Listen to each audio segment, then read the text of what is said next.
Hi, I'm Jacob Heilbrunn, the editor of The National Interest, and I'm here today with Ian Bremmer, the president of the Eurasia Group, who just spoke here for 2 hours and is now going to explain to us the world in a quick 10 minutes. Ian, why are China and Japan not headed on a collision course, or are they?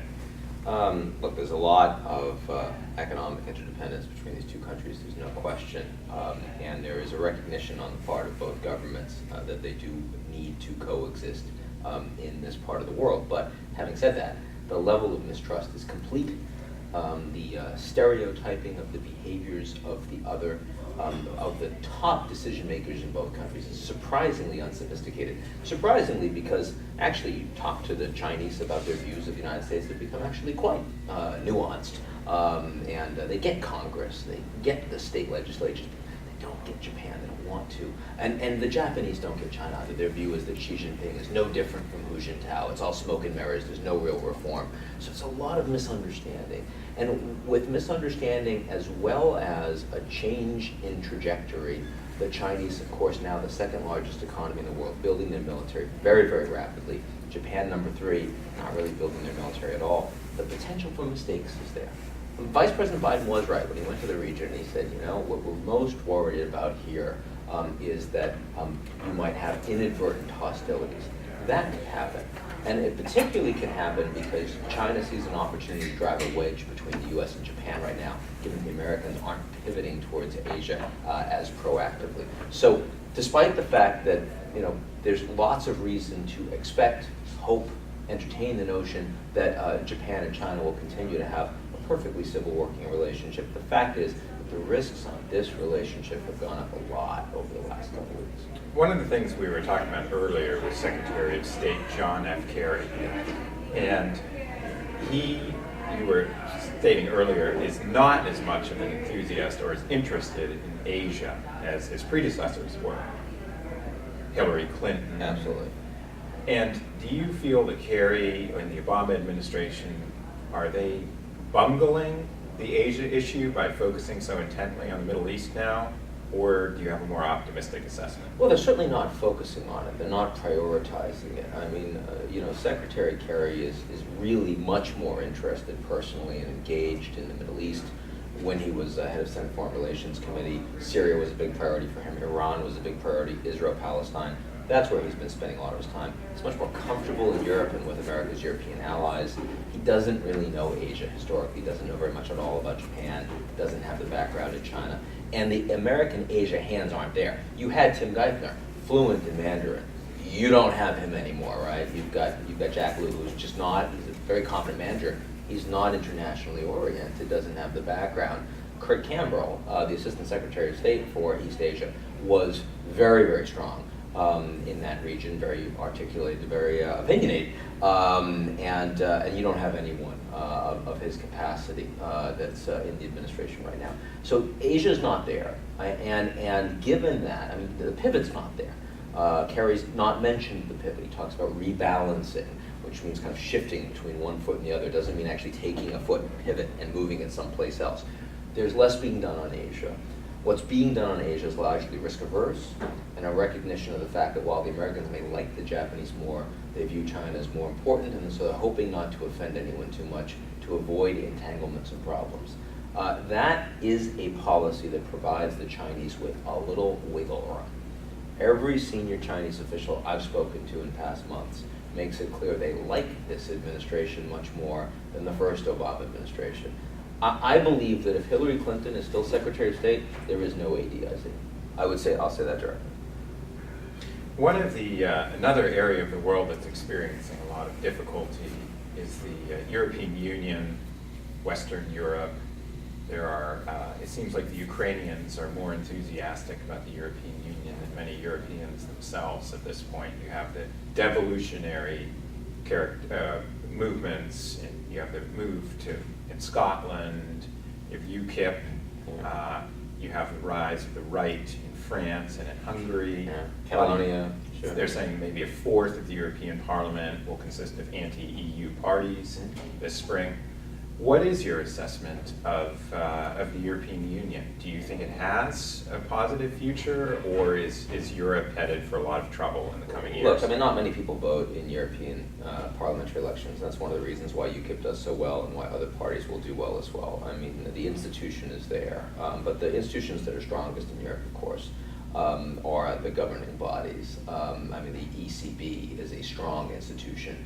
It provides livelihood for folks, and the EU has only gotten stronger over the course of the past few years. No surprise that there are opponents to it for precisely that reason.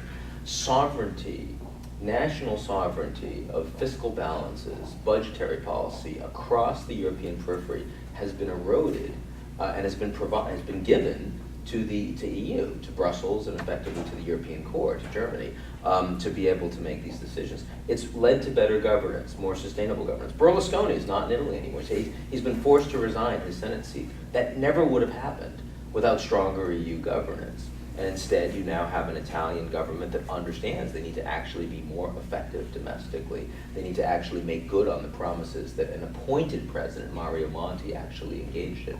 You're seeing the same thing from Prime Minister Samaras in Greece. Now, these are countries that are now pulled out of recession. They're now showing positive growth. It's low level, but it's there. They had an enormous hit over the last few years, and a lot of folks are disenfranchised. But the reason why you're not seeing explosive riots all over the EU is because the youth in these countries understand that these governments, the national governments, together with labor unions, were protecting the benefits of unproductive older people. And that needed to change. And now they're not spending money that's unsustainable. And now they're able to actually create more competitiveness. Over the long term, this is the right thing to do. The EU stays together. The Eurozone stays together. And governance has gotten stronger. There's a chance that the Brits leave the EU. The British are a different situation, and if you have a referendum on it, it's fairly unpopular, it becomes politicized, there's a shot. But on balance, if you made me bet, I'd say the Brits stay in. What's your assessment of German Chancellor Angela Merkel? Do you think she's done the best job she could have under the circumstances, or would you have liked to have seen her do more? Have the Germans been too? They're coming under a lot of fire for their economic policies from Paul Krugman and others. Is this a justified criticism, or is it bunk? Well, certainly she's just won a significant election, and even though the German democratic system has made it hard for them to put together a coalition, nonetheless, the people have spoken and the people support her. Furthermore, the pro-EU sentiment in Germany extends across the political spectrum. She was able to basically co-opt all of the policies of potential competitors. It's one of the reasons she's done well. But she does lead from behind. The co-optation of other people's policies is not an out there in front leadership style. Merkel is an institutionalist. That's the way she believes politically in Germany, and it's the way she believes in the EU as well. It's not an exciting style of leadership. And clearly her willingness to drive a very hard bargain in the EU and to use the market as a stick to punish the Spaniards and the Portuguese and others to get in line, or else no money was coming. Right. In other words, show that the possibility of default was sufficiently real that these governments would take very unpopular local decisions. That was absolutely part of her strategy. A lot of people suffered as a consequence of that, there's no question. But if you ask me, was it the strategy most likely to get the kind of outcome that everybody ultimately wanted? I think the answer is yes. So you give Merkel pretty high marks here. Let's talk about another country briefly that's eager, or its population, a good chunk of its population seems eager to join the European Union, which is Ukraine. Right. Is Russia pursuing a successful, what people are calling neo-imperialist policy, or is it in fact a wounded nation that is biting off more than it can chew, and its leadership, Putin, is he actually misdirecting Russian energies and trying to bring the Ukraine back, or more strongly, into the Russian orbit? Is this actually a successful course, or does Russia really have very little to offer? Well, Putin clearly is misdirecting his energies in the sense that he should be focusing more on problems at home. His popularity rankings are at the lowest that they've been since he was president in 2000. Clearly he's not happy about that. His deputy prime minister came out recently and said that he expected Russia to underperform economically until 2030. That's a hell of a projection. You've seen huge amounts of kleptocracy that hasn't really been addressed, big brain drain, lots of capital outflows, so much so that I think it's hard to call Russia an effective emerging market right now. It's a petrostate, it's actually a submerging market. It's not performing well, doesn't deserve to be a brick. So if I were advising Putin, I would not be spending a lot of time trying to figure out Syria, write op-eds in the New York Times, and bludgeon the Ukrainians into submission. He has had success on a lot of those issues, but it hasn't redounded well to the Russian nation. Having said that, it's not ultimately very clear that Putin cares all that much about the success of the Russian nation. His governance has largely been about Putin. He has systematically undermined institutions in Russia to benefit his own power. That's true when you talk about the way he's engaged in legislation and anti-corruption. It's true in terms of the way he's handled oligarchs. It's true in terms of what he's done with his judiciary. It's true in terms of just the last few days, his decision to basically tear up RIA Novosti, the state-run Russian media, and instead have something much more controlled directly by the Kremlin and by Mr. Putin himself. On Ukraine, is he having some success? He's definitely moved Yanukovych away from the EU. He's played hardball, and as a consequence, they're now had to end their negotiations with the EU, and they're working more closely with the Russians. It is possible that Ukraine will end up in a more subservient Belarus-type position as a consequence, particularly if we see a crackdown in Ukraine, which the Russians could well help to instigate. I think it's still open question right now. There's no question that the outcry in Ukraine is significant. We have to see if the Europeans are willing to offer more. This is a bad time to be asking for help from Europe. That's part of the problem, is that they've driven a really hard bargain for countries in the Eurozone. What are you doing for countries outside the Eurozone? That's a little harder.